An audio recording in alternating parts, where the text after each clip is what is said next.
clothesline was wound securely around the trunks of 4 gnarled, crooked old apple trees, which stood promiscuously about the yard in the back of the run-down shack. It was tree blossoming time, but these trees, no, they were too sapless to blossom freely, and there was only the occasional white flower here and there shaking itself triumphantly from among the rest, which had only their new green leaves.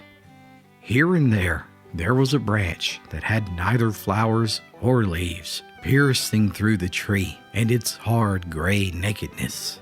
All over the yard, the grass was young and green, and had not yet gotten any feathery heads, except for the occasional dandelion scattered throughout.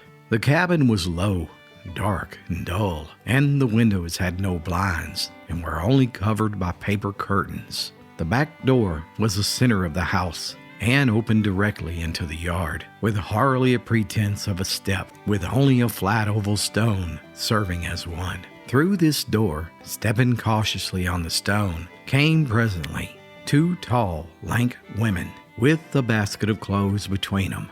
They set the basket underneath the line on the grass, with the little clothespin bag beside it, and then they proceeded methodically to hang out all the clothes. Everything of a kind was carefully sorted together, with the best things hung on the outside line. The 2 women were curiously alike. They were about the same height and moved in the same way. Even their faces were similar in feature and expression, so much so that it might have been difficult to distinguish between them. The only difference was that in one face, the features were both bolder and sharper in outline. The eyes were a trifle bit larger and brighter, and the whole expression was more animated and decided than the other one. One woman's scanty drab hair was a shade darker than the others. The slightly more intensified woman had once been considered the more attractive of the 2, although, in reality, there was very little to choose between the personal appearance of these twin sisters, whose names were Delsie and Mary Tate.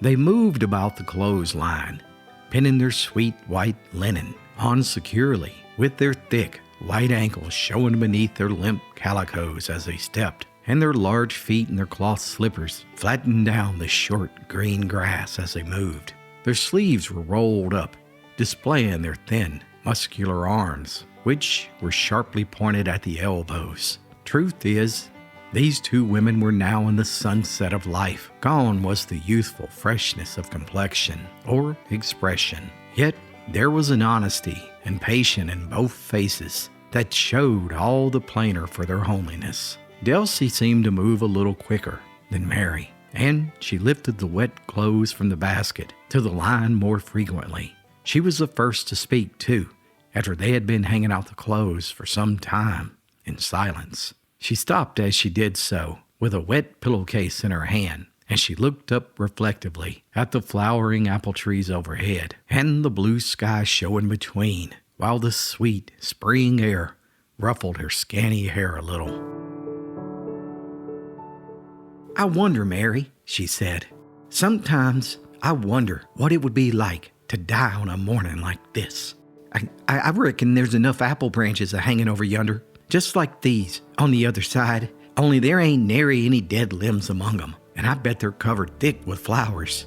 Just then, a robin hidden somewhere in the trees began to sing. "And I suppose that there's angels singing in heaven instead of those robins, though they don't roost up high in those trees to sing, but they stand on the ground with lilies growing around their feet, maybe up to their knees, or on the gold stones in the street. Oh, they're playing their harps and just singing." The other sister stood there with a scared, awed look at her. "Delsie, what's gotten into you? Don't talk that way. What's gotten into you lately? You make my skin crawl all over, talking so much about dying. You feel well enough, don't you?" "Oh, well, of course I do. I feel perfectly fine," Delsie laughed as she reached for a clothespin for her pillowcase. "I feel well enough, and I tell you, I don't know why I've been talking so much about dying lately, or even thinking about it. I guess it's the spring weather. with all these flowers a-growing, it's enough to make anybody think of the wings of the angels." Seeing that the conversation made Mary feel awkward, Delsie made an attempt to change the subject. "Mary, did you get those taters before we came out?" "No." Mary replied, stooping over the clothes basket. Unbeknownst to Delsie, there was such a film of tears in Mary's dull blue eyes, so much so that she couldn't distinguish one clothing article from another in the basket below. "Well, I guess you better go in and get them then. They ain't gonna be worth anything this time of the year, unless they soak a while. I'll finish these clothes while you do it." With that, Mary went into the house without another word. But down in the damp cellar, a minute later, she stood and sobbed over the potato barrel, as if her heart might break. Her sister's remarks had filled her with a vague apprehension and grief which she couldn't seem to throw off. And there was something a little singular about it. Both these women had always been deeply religious. They had studied the Bible faithfully, if not understandingly, and their religion had strongly guided their daily life. They knew almost as much about the Old Testament prophets as they did about their neighbors, and that was saying a good deal of the two single women in the East Tennessee town. Yet, curiously, the two women, with God in their thoughts every moment, they seldom spoke his name out loud to one another. And there Mary was, sobbing over the potato barrel. Yeah, she was a superstitious type, and she didn't like all this talk of death. She wiped her eyes finally and went up the stairs with her tin basin of potatoes, which were carefully washed and put to soak by the time her sister came in with the empty basket.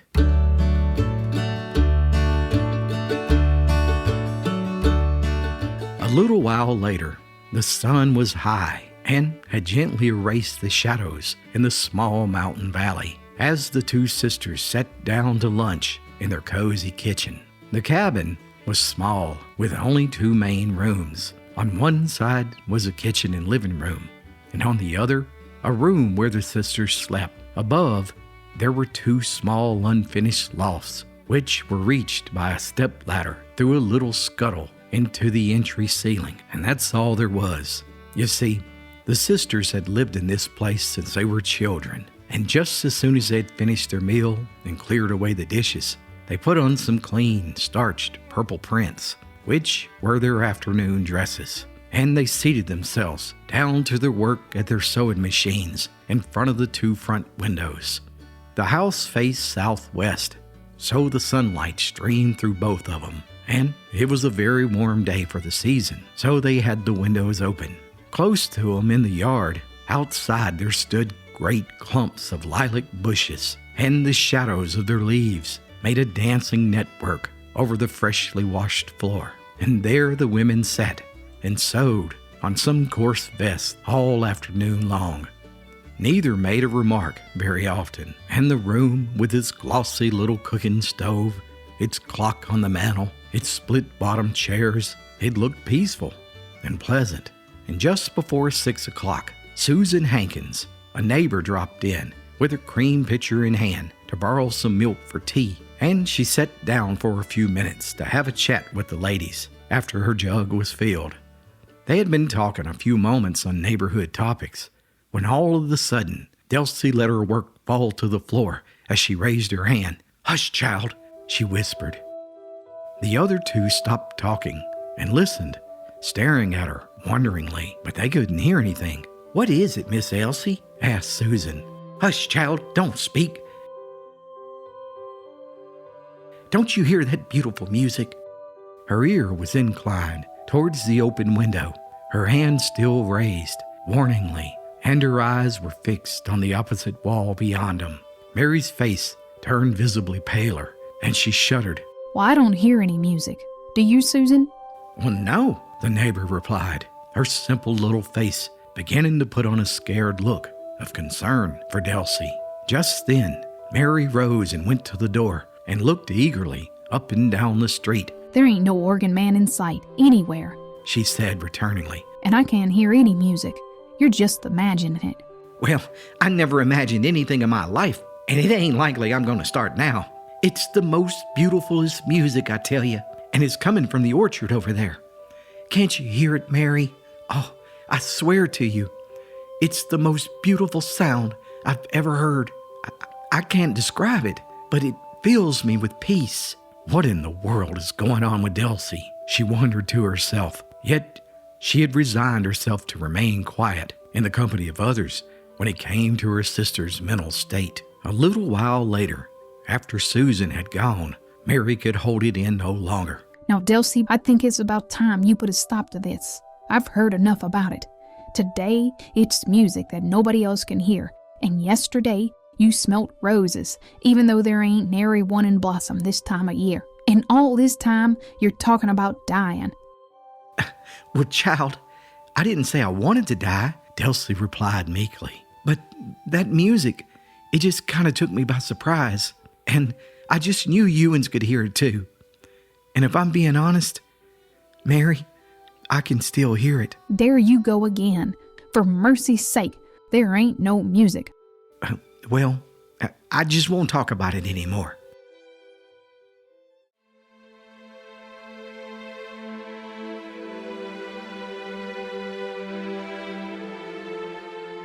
Later that night, the neighbor across the street was awoken from her sleep by a distressed voice at her bedroom window crying, Susan, Delsie's sick. She's awful sick. She's fainted, and I can't bring her back. Go get Duck Harris, quick, child, quick.